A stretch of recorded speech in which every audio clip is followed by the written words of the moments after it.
Assalamualaikum warahmatullahi wabarakatuh. Jumpa lagi bersama saya Adi di channel Uli Sejarah.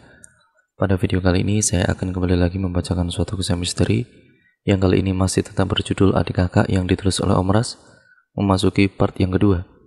Jadi untuk kalian yang belum menonton part yang pertama, saya sarankan untuk kalian menontonnya terlebih dahulu agar kalian mengerti keseluruhan alur ceritanya. Yuk, daripada kita lama-lama, daripada kita penasaran bagaimana akhir dari cerita ini, kita langsung saja menuju ke kelanjutan ceritanya.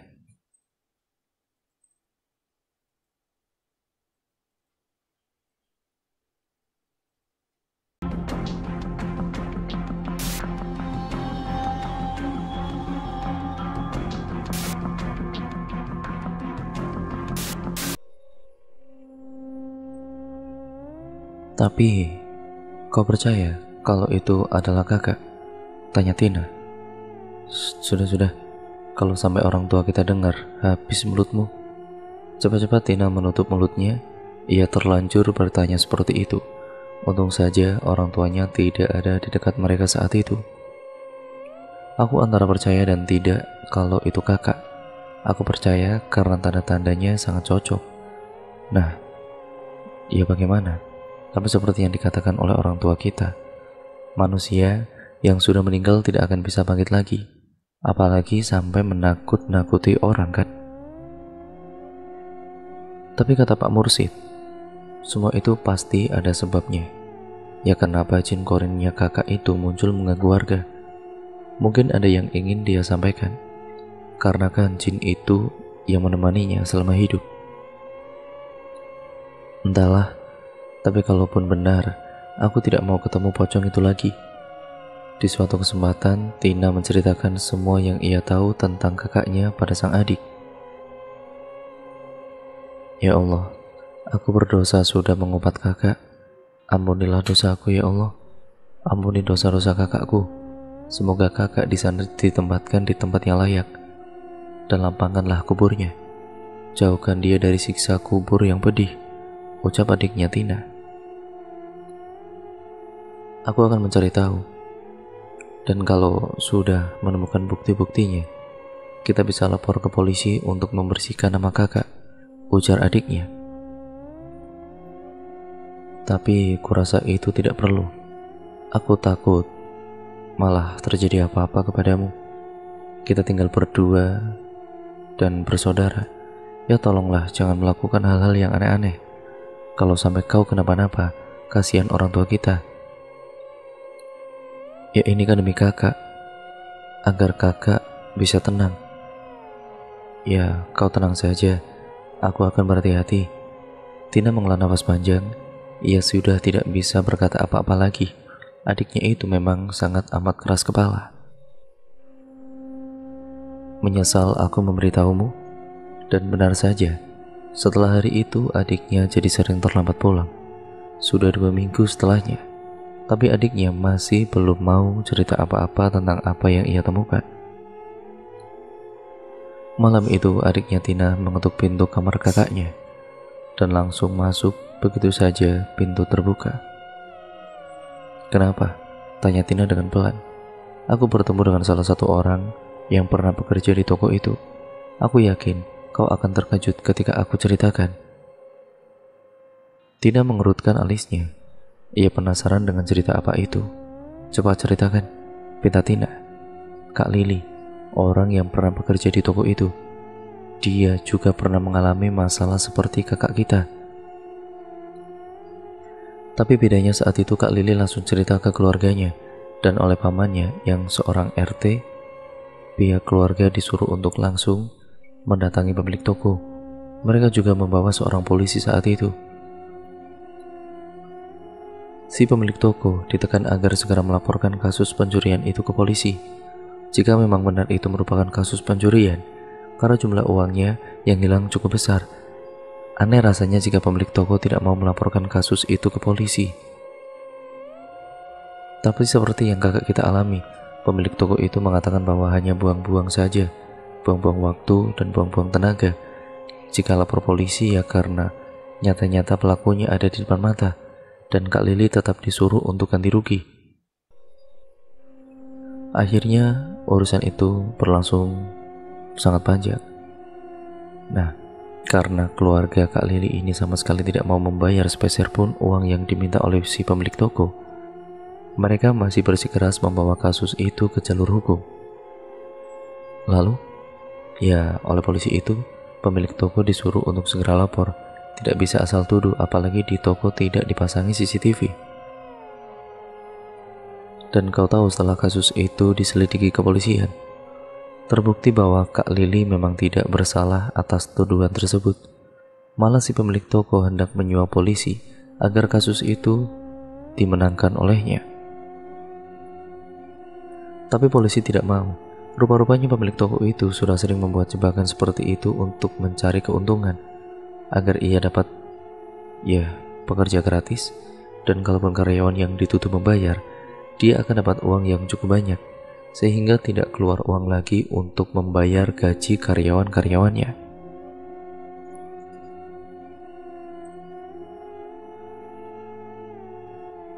Lalu karyawan-karyawan sebelumnya itu tidak ada yang lapor. Orang tertekan mana bisa berpikir jernih, Kak. Cuma Kak Lili yang berhasil bebas dari masalah itu tanpa mengeluarkan uang yang besar. Tina menutup mulutnya rapat-rapat. Tidak menyangka jika pemilik toko yang sudah sangat kaya raya itu masih tega berbuat seperti itu hanya demi uang yang tidak seberapa jika dibandingkan dengan kekayaannya. Lalu sekarang kita harus bagaimana? Apa kita juga harus lapor polisi? Kita belum cukup bukti untuk kasus kakak. Aku akan terus mencari bukti-bukti itu. Kau tenang saja, doakan aku semoga aku baik-baik saja. Karena orang itu bisa melakukan apapun dengan uangnya, bahkan untuk membeli hukum pun dia mampu. Aku tidak izinkan kau untuk mencari bukti-bukti itu. Sekarang kita harus fokus pada masa depan kita saja. Biarkanlah yang sudah berlalu. Jangan lagi untuk menguliknya. Aku takut akan terjadi apa-apa kepadamu. Aku tidak bisa bayangkan bagaimana orang tua kita nanti kalau sampai kau celaka. Orang seperti itu tidak boleh dibiarkan. Dia bahkan tidak mengucapkan sepatah kata pun atas kematian kakak. Padahal nyata-nyata itu ulahnya. Aku benar-benar emosi. Andai aku tidak bisa menyeretnya masuk penjara, maka itu berarti aku yang akan masuk penjara. Apa kau sudah gila, ha? Kau itu masih bocah, sudah berpikiran seperti itu. Bentak Tina mengangkat tangannya bermaksud hendak melayangkan pukulan pada adiknya tersebut. Aku benar kan? Orang seperti dia itu tidak pantas hidup enak dan bebas seperti itu. Yang ada kalau dibiarkan akan makin banyak korban-korbannya seperti kakak. Mending kalau korbannya itu pintar seperti Kak Lili. Tapi kalau lemah mental seperti kakak bagaimana? Apa yang akan terjadi selanjutnya? Kau pasti bisa bayangkan. Tina terdiam, hening untuk beberapa saat. Hanyalah nafas keduanya yang terdengar memburuk. Mereka hanyut dalam pikiran masing-masing. 1 bulan sudah berlalu. Cerita teror pocong di desa belum benar-benar redup. Hanya saja orang-orang yang sekarang lebih memilih untuk tidak berurusan dengan orang tua Tina yang dianggap sudah gila. Karena pernah beberapa waktu lalu, ketika ayahnya mendengar beberapa warga membicarakan pocong itu, sang ayah langsung membabat habis tiang rumah, antena TV, tiang-tiang jemuran milik warga yang membicarakan pocong tersebut. Tidak hanya sekali 2 kali hal itu terjadi. Bahkan ayahnya pernah berkata, "Ini hanya tiang rumah dan jemuran yang kau hancurkan. Nanti kalau ku dengar lagi cerita tidak masuk akal yang melibatkan arwah anakku, maka siap-siap batang leher kalian yang akan aku penggal." Sore itu adiknya Tina pulang dengan keadaan yang mengejutkan. Ia diantar oleh beberapa orang ke rumahnya. Tubuhnya ripuh berdarah-darah. Tentu keadaan adiknya itu membuat orang tuanya dan juga sang kakak sangat terkejut bercampur panik. Kami menemukannya di jalan dekat sawah Haji Jublis. Saat ditemukan keadaannya memang sudah babak belur begini. Entah apa yang sudah terjadi. Meski tidak yakin, tapi Tina berat kecurigaannya terhadap pemilik toko. Bisa jadi ini ulah pemilik toko tersebut. Hari-hari berlalu, Tina dengan penuh kasih sayang mengurus adiknya itu. Ia juga selalu menanyakan siapa yang membuat adiknya jadi seperti itu. Tapi tidak satupun pertanyaan itu dijawab oleh sang adik. Sementara kedua orang tuanya malah menuduh adik Tina melakukan perkelahian antar geng dengan sekolah lain. Kak, panggil adiknya untuk pertama kali setelah sekian lama tidak pernah lagi memanggilnya dengan sebutan kakak. Iya. Namun hening adiknya terdiam. Lalu kemudian sang adik menggelengkan kepala. Bibirnya tersenyum. Tidak, bukan apa-apa. Aku hanya ingin mengucapkan terima kasih karena sudah merawatku. Bicara apa kau ini? Kau itu adikku. Tentu aku akan merawatmu bila kau terluka. Bila suatu saat nanti aku mati, tolong jaga orang tua kita ya kak. Tina terdiam, ia kembali duduk di sebelah adiknya itu. Siapa yang melakukan ini semua kepadamu? Apa ini berkaitan dengan pemilik toko itu? Tidak kak, ini murni perkelahianku dengan teman-teman sekolah, jawab adiknya dengan pelan. Wajah adiknya tampak serius. Tapi Tina tidak yakin jawaban itu jujur dari hati adiknya itu. Kalau begitu, istirahatlah sekarang, biar kau lekas pulih dan bisa kembali bersekolah. Malam itu hening sekali, hanya suara mirip taburan pasir di atas atap yang sesekali mengganggu ketenangan Tina dan adiknya. Tiba-tiba perut Tina itu merasa keroncongan, padahal sore tadi ia sudah makan sangat banyak dengan ikan asin dan juga sayur labu santan buatan ibunya. Ia pun membuka pintu kamar untuk mengambil makanan sisa sore tadi sebelum sayurnya basi. Setibanya di dapur, Tina kemudian memanaskan sayurnya di atas kompor. Setelah sayurnya sudah panas, ia mengambil sepiring nasi dan ikan asin untuk dibawa masuk ke dalam, karena ia tidak ingin makan di dapur sendirian. Namun beberapa suap saja ia menikmati makanannya. Tiba-tiba tercium bau asap dari arah dapur. Tina merasa aneh, namun ia juga enggan untuk memeriksanya. Lama-lama bau asap itu pun semakin menyengat, dan tidak hanya baunya saja. Asap tebal pun mulai masuk ke dalam, membuat Tina terbatuk-batuk. Mau tidak mau ia memeriksa ke dapur dan sangat terkejut melihat api sudah memakan habis pelataran dapur dan merambah ke pintu. Bau bensin dan asap tercium.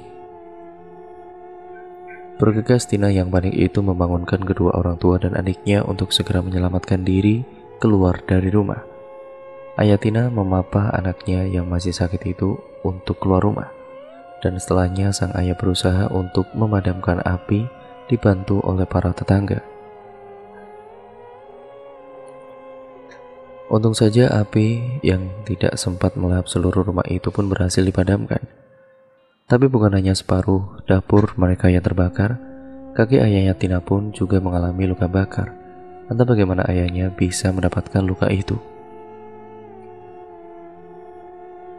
Karena beliau sibuk sekali bersama para tetangga untuk memadamkan api, setelah api berhasil dipadamkan, barulah luka di kaki ayahnya Tina itu benar-benar terasa. Bagaimana bisa sampai kebakaran, Tina? Tanya ibunya setelah keadaan tenang. Tina menceritakan pada semuanya sesuai dengan apa yang ia tahu. Pak, saya menemukan jerigen bensin. Ini di sana, Pak. Ujar salah seorang warga menunjukkan sebuah jerigen berukuran 1 liter yang memang berbau bensin ketika dibuka. Orang tua Tina saling pandang. Apa jangan-jangan ada yang dengan sengaja membakar rumah bapak? Wah, nggak bisa dibiarin ini pak. Salah-salah besok malah rumah kita yang jadi sasaran, sahut yang lainnya. Semua orang yang ada berpikir bahwa itu adalah ulah orang-orang mabuk yang dengan sengaja membuat gaduh dengan cara membakar rumah-rumah warga. Karena jerigen yang digunakan itu pun hanya jerigen kecil. Kalau memang berniatannya untuk melenyapkan rumah Tina, tentu jerigen yang digunakan membawa minyaknya jauh lebih besar tentunya. Tapi jelas sekali melihat raut wajah adiknya Tina tampak berbeda. Mungkinkah ia ada pendapat lain? Siapa yang ia curigai? Sederet pertanyaan itu bercampur aduk jadi satu di pikiran Tina. Namun ia juga tidak enak hati untuk bertanya pada adiknya. Semoga saja dugaan bapak-bapak itu benar, kalau ini hanyalah ulah orang-orang mabuk, pikir Tina. Kenapa kau melamun? Akhir-akhir ini nampaknya kau jadi pemalas sekali, ujar Tina pada adiknya yang tengah duduk di pelataran sambil menatap anak-anak tetangga yang bermain kejar-kejaran di jalan. Entahlah, aku hanya sedang memikirkan tentang orang mabuk yang membakar rumah kita. Terdengar aneh kan? Masa iya ada orang mabuk iseng lalu membakar rumah kita?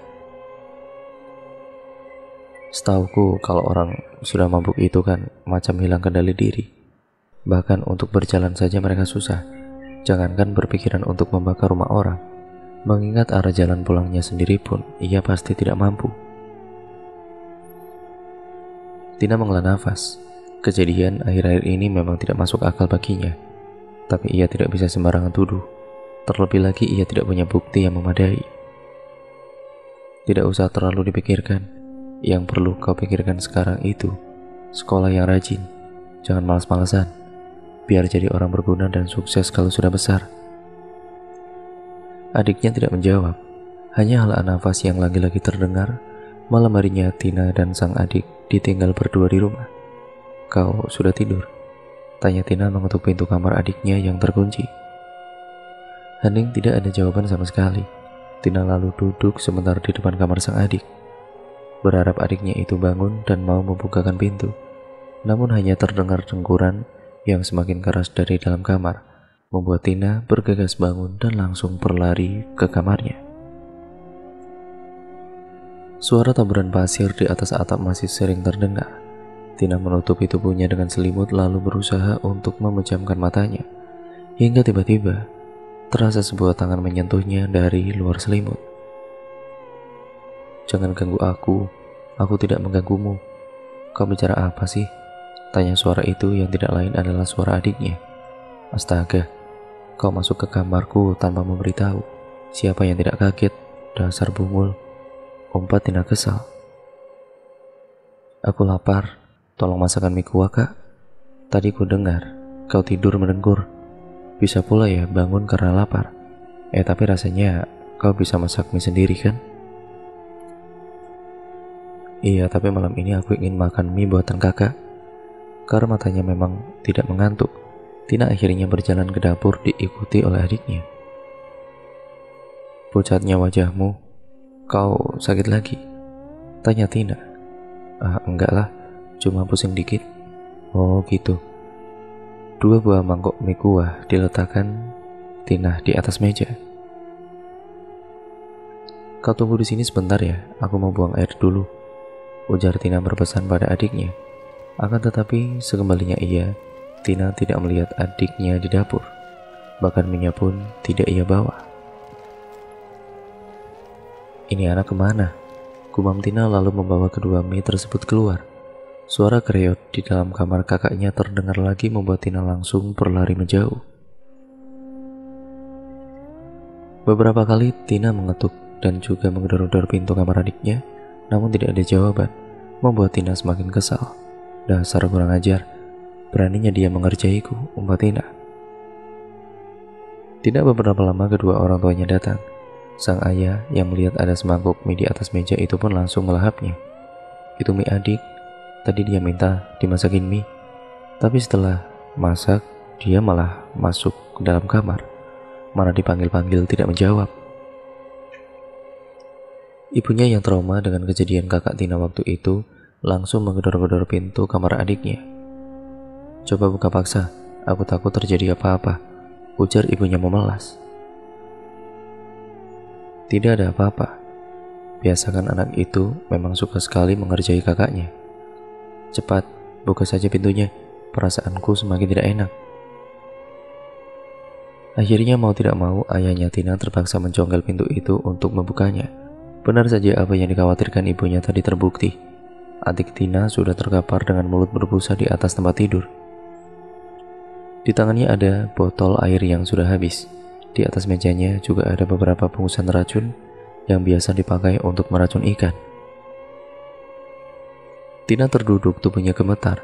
Perlahan-lahan suara tangisan ibunya mulai menghilang dan keadaan menjadi gelap gulita. Saat ia tersadar, seorang ibu-ibu tengah memijit-mijit lengannya. Orang-orang di luar kamar juga sudah ramai berkumpul. "Adik saya, adikmu sudah meninggal dunia." Nafas Tina tidak beraturan. Kenapa? Batinnya. Setelah kejadian adiknya bunuh diri itu, Tina menjadi jauh lebih murung. Ibunya pun kini terus sakit-sakitan. Apa suara dengkuran yang ku dengar itu adalah suara di mana adikku sedang meregang nyawa? Tapi tidak mungkin, karena setelah itu dia mendatangiku. "Tina, rumah ini sudah terjual. Besok kita akan pindah dari desa ini. Semoga dengan ini ibumu bisa kembali sehat." Tina terdiam, ia menatap ke sekeliling ruangan. Rumah itu banyak sekali kenangannya. Bayangan sang kakak dan adiknya selalu terlihat di dalam rumah itu.